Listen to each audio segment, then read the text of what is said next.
Hi there, today I'm going to show you how to replace ink cartridges in an Epson XP-452.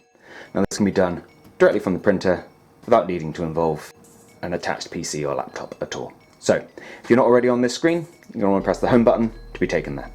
Now once you're here, we can go along to the right. We get to setup, press OK. Then in setup you're going to want to go into maintenance, which is the second option down, so press down and OK. And the ink cartridge replacement is the fourth option. Press OK. Press the little rhombus to start. Now your printer will take a minute and move the cradle over into the correct position. So we're going to open up the lid of the printer. You want to feel for recesses on the left and right. Get your finger in there, lift it all the way up. Make sure you're going deeper than just the scan bed, which is directly on the top. And you should see that the cradle has indeed moved over to this position where it's like slightly recessed, so you can get to the clips on top of the cartridge to get them out.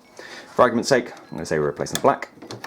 So press down on the clip at the top, move into the printer, get your fresh cartridge, make sure you've taken off any pull tabs or protective packaging that would have been on there, pop them into the printer. You want to press down and press down at the back until you hear a little click.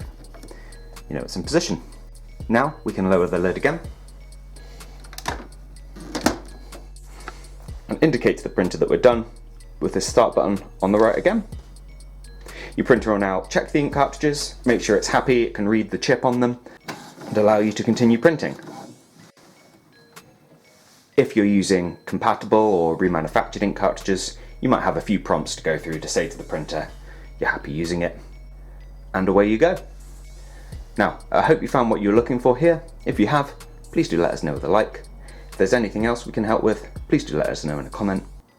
Otherwise, thank you for watching, and we'll see you next time. Take care. Bye bye.